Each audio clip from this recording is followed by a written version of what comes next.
یہ جو آپ نے نظر اٹھا کے دیکھا ہے نا، یہ شیطان کا زہریلا خنجر ہے، یہ شیطان کا زہریلا تیر ہے جس سے آپ کا دل زخمی ہو رہا ہے۔ اور آپ نے کہا میں نے کون سا گناہ کر لیا، میں نے کون سا جرم کر لیا؟ یہ شیطان کا پہلا قدم تھا جس پر آپ پاؤں رکھ چکے ہیں، یہ شیطان کا پہلا سفر ہے جس پر آپ چل چکے ہیں، یہ شیطان کا پہلا راستہ ہے جس سے آپ کو شکار کرنا چاہتا ہے، اور آپ غلطی سے اس راہ پر نامزد ہو چکے ہیں۔ اللہ کے بندوں ولا تتبعوا خطوات الشیطان۔ پھر اگلا حملہ یہ ہوتا ہے، بات کی ہے بات کرنے سے کیا ہوتا ہے، اور پھر اللہ معاف کرے، اللہ معاف کرے۔ شیطان کے وسوسے سے کیسے ہوتا ہے؟ میرا بھائی دلیل دے رہا ہوتا ہے، میں نے اس کو بیت بنا لیا، نتیجہ کیا ہوتا ہے؟ اختتام کہاں پر ہوتا ہے؟ آغاز کہاں سے ہوگا؟ اللہ کے بندوں پھر میرے کئی بھائی کہتے ہیں نیت صاف ہے۔ اللہ کے بندوں اگر نیت صاف کا بھی مسئلہ ہوگا تو محمد سے بڑھ کر کسی کی اچھی نیت نہیں، صلی اللہ علیہ وسلم۔ میرے نبی نے پوری زندگی کسی نامحرم عورت کو مس نہیں کیا ہے، ہاتھ نہیں ملایا ہے۔ اس سے بڑھ کے کوئی مخلص ہوگا، اس سے بڑھ کے کوئی اچھی نیت والا ہوگا، وہ محمد رسول اللہ صلی اللہ علیہ وسلم۔ اللہ کے بندوں شیطان کی راہ پر ہم چلنے لگے اور شیطان نے دلیل سکھا دی ہے، راستے پہ چل بھی گئے، شیطان کی دلائل بھی ہم نے ذکر کیے، پھر اختتام کہاں ہوتا ہے سمجھا؟ ولا تتبعوا خطوات الشیطان۔ رب نے فرمایا شیطان کے قدموں کی پیروی نہ کرو۔ پھر تاجر کو شیطان نے سبق بھی سکھا دیا کہ جھوٹ نہیں بولے گا تو رزق نہیں آئے گا، دھوکہ نہیں کرے گا تو کمائی نہیں ہوگی، رشوت نہیں لے گا تو کامیاب نہیں ہوگا۔ اور یہ مسلمان بھائی شیطان کی قدموں پہ چل جاتا ہے، حتیٰ کہ سود کھانے والا انسان بھی بولتا ہے 1% تو لے رہا ہوں، 2% تو لے رہا ہوں۔ لوگ بڑے ظالم بن گئے۔ اللہ کے بندو لوگ کہاں جاتے اس سے ہمارا کوئی سروکار نہیں ہے، ہم نے تو رب کی مانی ہے، ولا تتبعوا خطوات الشیطان، شیطان کے قدموں کی پیروی نہ کرو۔ پھر ایسا بھی ہوتا ہے نا کبھی پوری زندگی فرما بردار رہا تھا، والدہ کے ایک حکم کو رد کر کے دنیا کو بتا رہا ہوتا ہے، ایک حکم ہی تو چھوڑا ہے، والد کے سامنے غصہ کرنے کے بعد کہہ رہا ہوتا ہے ٹھیک ہے زندگی میں ایک بار تو غصہ کر لیا ہے، پہلے تو کبھی نہیں ہوا، بعد میں کبھی نہیں ہوگا۔ اللہ کے بندے یہ شیطان کا پہلا قدم ہے جس پر تو قدم رکھ چکا ہے، جس پر تو چل چکا ہے۔ ولا تتبعوا خطوات الشیطان، سمجھو اپنے دشمن کو، اس کے ہر وار کو سمجھو، اس کے ہر دھوکے کو سمجھو، اس کے ہر جھوٹ کو سمجھ لو کہ وہ آپ کو شکار کرنا چاہتا ہے، وہ آپ کے دل کو زخمی کرنا چاہتا ہے، وہ آپ کے دل کو اندھا کرنا چاہتا ہے، وہ آپ کے دل کو زندہ ہوتے ہوئے بیکار بنانا چاہتا ہے۔ سمجھ لو اس کے فریب کو، اس کے دھوکے کو، یہ آپ کا اصل ہماری دشمن ہے۔ اگر نہ سمجھا تو برباد ہوگا، اگر نہ سمجھا تو دنیا بھی جائے گی تو آخرت بھی جائے گی۔ میرے بھائی دوسرا دشمن اس کے بارے میں شاید خیال کبھی گیا ہو یا زندگی پر نہ بھی گیا ہو، ہماری کیفیت یہ ہے کہ شیطان ہمارا باہر کا دشمن ہے۔ اللہ کے بندو اپنے اس اندر کے دشمن کو پہچان لو۔ یہ خواہش، یہ تمہاری تمنا ہے، یہ گناہوں کے خیالات، یہ تمہارے اندر کا دشمن، یہ تمہارے وجود کا دشمن ہے، یہ تمہارا نفس تمہارا دشمن ہے۔ وَمَا أُبَرِّئُ نَفْسِي إِنَّ النَّفْسَ لَأَمَّارَةٌ بِالسُّوءِ۔ یہ لاکھ چاہتا ہے کہ ایسا نہ ہو، اس کا اندر کا دشمن بولتا ہے کہ تو آزاد ہے، تیری نگاہ بھی آزاد ہے۔ یہ لاکھ چاہتا ہے ایسا نہ ہو، پھر اندر کا دشمن بولتا ہے تیری زبان بھی آزاد ہے، تو جو چاہے بول دے۔ یہ لاکھ چاہتا ہے کہ ایسا نہ ہو، لیکن اندر کا دشمن رغبت دلا رہا ہوتا ہے کہ گناہ کر لے۔ بل یرید الانسان لیفجر امامہ۔ رب العالمین نے فرمایا کہ انسان چاہتا ہے میں گناہ میں اور بھی آگے کروں، میں گناہ کرتا چلا جاؤں، بڑا اتنا گناہگار ہے، میں اس سے بڑا گناہگار بن جاؤں۔ یہ کیا ہے؟ اس کے اندر کا دشمن بول رہا ہے، یہ اس کا نفس بول رہا ہے، یہ اس کی خواہشیں بول رہی ہیں۔ کہتا ہے ٹھیک ہے جنت کا راستہ مجھے سمجھ میں آتا ہے، میں نہیں چلوں گا، یہ اس کی خواہشیں بولتی ہیں، یہ اس کے اندر کا دشمن بولتا ہے۔ پھر یہ دشمن اتنا آگے نکل جاتا ہے کہ میرا کوئی بھائی یہ جملے میں کہہ دیتا ہے ٹھیک ہے مولوی صاحب زندگی پڑی ہوئی ہے، بوڑھے ہو جائیں گے توبہ کر لیں گے۔ یہ کون بول رہا ہے؟ یہ آپ کے اندر کا دشمن بول رہا ہے۔ کہتے ہیں تھوڑی سی زندگی ہے، انجوائے کر لیں، خواہش کی تکمیل ہیں یہ کون بول رہا ہے؟ یہ آپ کے اندر کا دشمن بول رہا ہے۔ اللہ کے بندو اس دشمن کو پہچانو۔ کتنے لوگ ہیں جو نہ جانتے ہوئے اس دشمن سے ہار چکے ہیں۔ یقیناً ہم تو دنیا کو فتح کرنے کی باتیں کرتے ہیں، لیکن اس دشمن کو ہرانے کی کوئی بات نہیں کرتے۔ ہم تو دنیا کو سمجھانے کی باتیں کرتے ہیں، ہم اپنے نفس کو نہیں سمجھا سکتے، ہم اپنے دل کو نہیں سمجھا سکتے۔ یہ کاش پرستی کی زندگی، یہ اندر کا دشمن جیسے بولتا چلا جاتا ہے ہم ویسے زندگی گزارتے ہوئے چلے جاتے ہیں۔ رب العالمین نے فرمایا کیا آپ نے اس کو نہیں دیکھا جس نے اپنی خواہش کو اپنا خدا بنا لیا ہو، اپنے دل کو اس نے اپنا معبود بنا لیا ہو؟ پھر اس کی کیفیت یہ ہے، اس کی حالت یہ ہے۔ رب العالمین نے فرمایا آنکھ پہ پردہ، دل پہ پردہ، کان پہ پردہ۔ قرآن سمجھاؤ نہیں سمجھے گا، حدیث سناؤ نہیں سمجھے گا، نصیحت کرو قبول کرنے کے لیے تیار نہیں ہوگا۔ فَمَن يَهْدِيهِ مِن بَعْدِ اللَّهِ أَفَلَا تَذَكَّرُونَ۔ یہ اپنے اندر کے دشمن کا شکار بن چکا ہے۔ رب العالمین نے فرمایا اس کو ہدایت کون دے؟ ہدایت کے تو سارے راستے بند ہو چکے، یہ خواہش پرستی میں تو اندھا بن چکا ہے، یہ نابینا بن گیا ہے۔ یہ باتیں تو بڑی اچھی کر لیتا ہے، لیکن دل کو کبھی سمجھا نہیں سکتا، اپنی خواہش کو کبھی روک نہیں سکتا۔ اس کی کیفیت یہ ہے کہ اس کی مثال الٹے بدتر کی مانند ہے۔ یہ خواہش کے علاوہ کچھ سننا ہی نہیں چاہتا، خواہش کے خلاف کوئی نصیحت قبول کرنا ہی نہیں چاہتا۔ اس کی ساری زندگی خواہش پرستی میں گزر جاتی۔ اللہ کے بندو اس اندر بھی دشمن کو سمجھ لو۔ پھر کہنے والے لوگ کہتے ہیں نا عمر پڑی میں بوڑھے ہو جائیں گے پھر داڑھی رکھنے کو دیکھیں۔ بات کا زمانہ یہ بات کی باتیں ہیں، کہتا ہے محمد کی سنت ہے صلی اللہ علیہ وسلم، لیکن اندر کا دشمن نہیں مانتا۔ یہ اپنے نبی کی بات کو رد کر دیتا ہے، یہ اپنے اندر کے دشمن کی مانتا ہے، یہ خواہش کی مانتا ہے، یہ نفس کی مانتا ہے، یہ دنیا کو دکھانا چاہتا ہے کہ میں کتنا خوبصورت ہوں، دنیا کو بتانا چاہتا ہے کہ میں کتنا اچھا نظر آنے والا ہوں۔ اللہ کے بندو اگر قیامت کے دن محمد نے منہ موڑ لیا تو کیا کرو؟ صلی اللہ علیہ وسلم تم چاہتے ہو دنیا کی نظروں میں اچھے لگے، اگر میرے نبی کی نظروں میں اچھے نہ لگے تو کیا کرو گے؟ اگر محمد رسول اللہ صلی اللہ علیہ وسلم کی نظروں میں اچھے نہ لگے تو اس وقت تمہارا کیا ہوگا؟ سمجھا لو اپنے اندر کے دشمن، اس کے فریب بڑے ہیں، اس کے دھوکے بڑے ہیں، اس کے جھوٹ بھی بڑے ہیں، اس کی لالچیں بھی بڑی ہیں، اس کے حرص بھی بڑے ہیں۔ اس کا کئی لوگ شکار بن چکے ہیں، حتیٰ کہ ایک لوگ بھی اس کا شکار بن، متقی بھی اس کا شکار بن جاتے ہیں، پرہیزگار بھی اس کا شکار بن جاتے ہیں، مبارک بھی اس کا شکار بن جاتے ہیں۔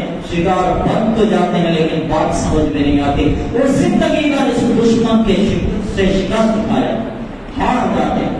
پھر میرے بھائیو تیسرا دشمن یہ ہے جو آپ میں سے ہے، جو آپ کا ہے، جو آپ کا قریبی ہے، ہو سکتا ہے کوئی رشتہ بھی اس کے ساتھ ہو۔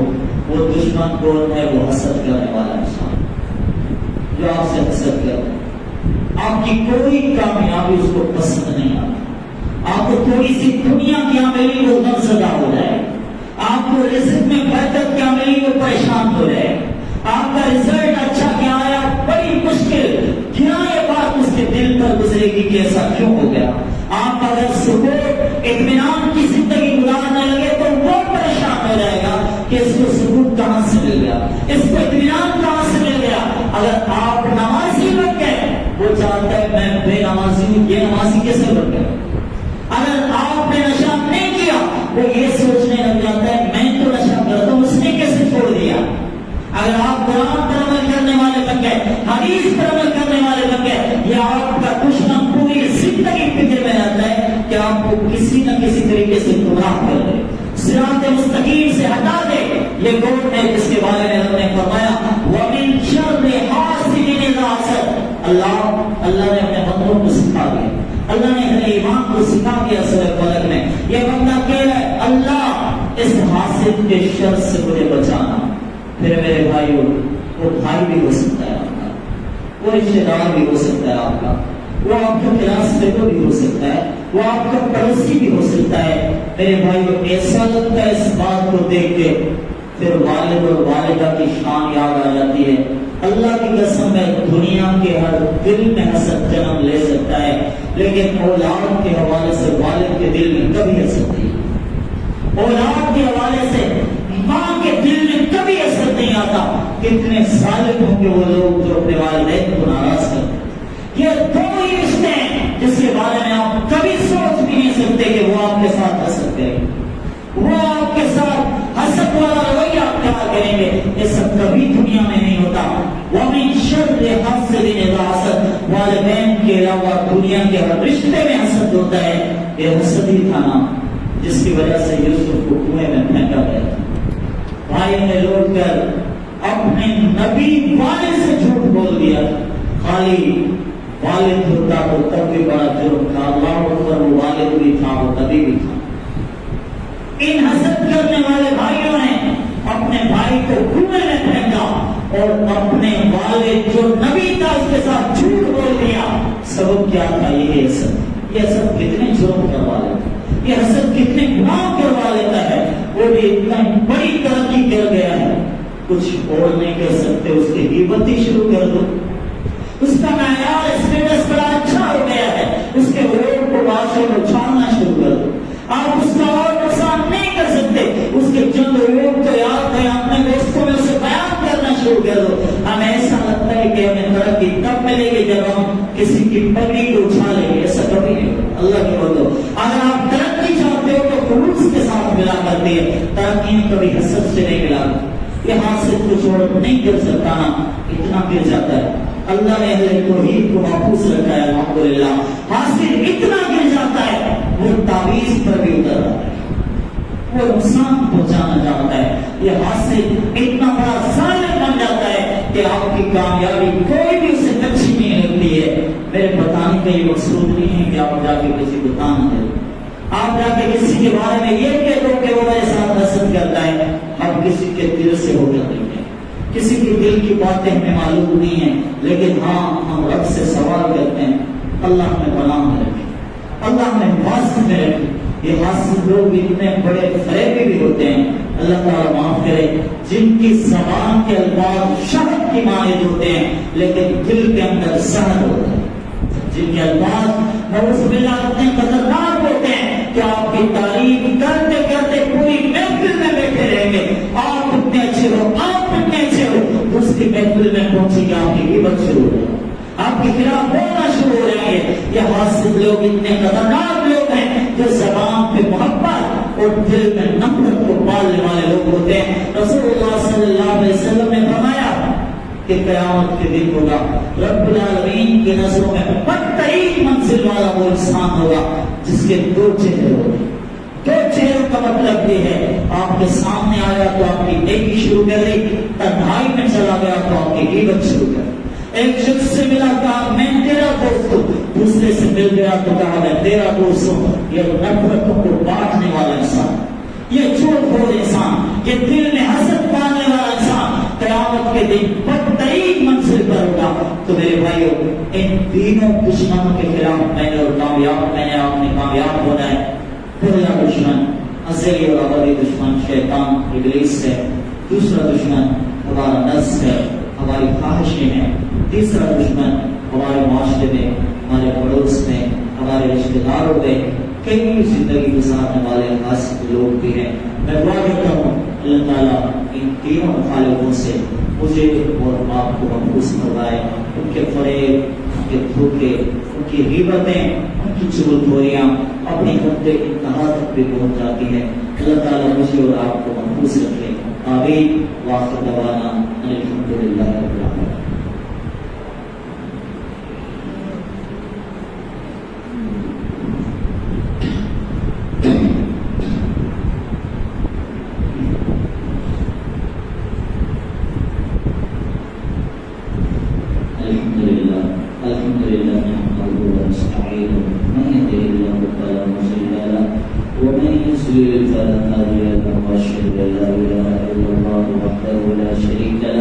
وأشهد أن محمدا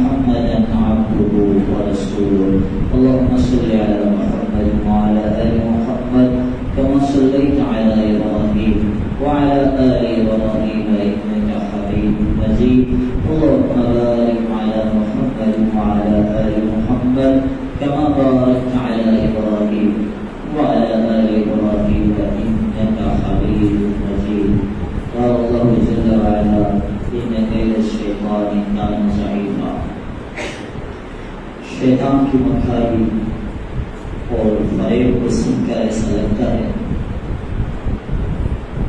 خیال دل سے گزرتا ہے کہ ہم اس دشمن کے مقابلے میں ناکام ہو جائیں، لیکن میرے بھائیو ایسی کوئی بات نہیں ہے۔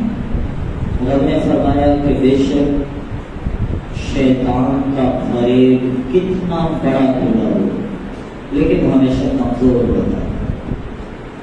حق کے مقابلے میں باطل کی کوئی حیثیت نہیں ہوتی، سچائی کے مقابلے میں جھوٹ کی کوئی قوت نہیں چلا گیا، خلوص کے مقابلے میں ریاکاری اور تکبر کبھی نہیں چل سکتی۔ یاد ہے کہ آپ انسانیت کے اگر خیرخواہ ہیں، آپ اگر رب کے ساتھ سچے ہیں تو اللہ کی قسم ہے دنیا کا کوئی حاسد آپ کا کچھ نہیں بگاڑ سکتا۔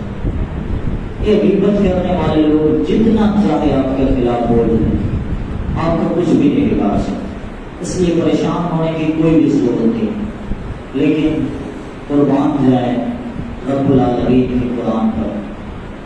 سورہ ناس اور سورہ فلق کو پڑھیں، ان تینوں دشمنوں کا تعارف آپ کو مل جائے گا۔ قل اعوذ برب الناس اور قل اعوذ برب الفلق، یہ تینوں جو دشمن نے کا تذکرہ ہم نے خطبہ میں کیا ہے، اگر آپ ان سے محفوظ رہنا چاہتے ہیں، اپنی زندگی میں ان کی مکاری اور فریب سے بچنا چاہتے، اپنا معمول بنا لیں، اس وقت ہر نماز کے بعد بھی معمول بنائیں، صبح شام 3 بار ان صورتوں کو اپنے معمول کا حصہ بنائیں، سورہ اخلاص کے ساتھ رات کو نیند سے پہلے ان تینوں صورتوں کو 3 بار پڑھنا اپنا معمول بنا لیں۔ انشاءاللہ تعویذ کرنے والے مرد اور تعویذ کرنے والی عورتیں آپ کا کچھ نہیں بگاڑ سکتے، حسد کرنے والے انسان، غیبت کرنے والے انسان آپ کا کچھ بھی نہیں بگاڑ سکتے، کیونکہ جو اللہ کی حفاظت میں آ گیا پوری دنیا مل کے اسے نقصان نہیں دے سکتی۔ تو دعا ہے اللہ رب العالمین مجھے اور آپ کو اسرار کی حفاظت کی توفیق عطا فرمائے اور تینوں دشمنوں سے اللہ تعالیٰ مجھے اور آپ کو محفوظ رکھے۔ آمین۔ الحمد للہ۔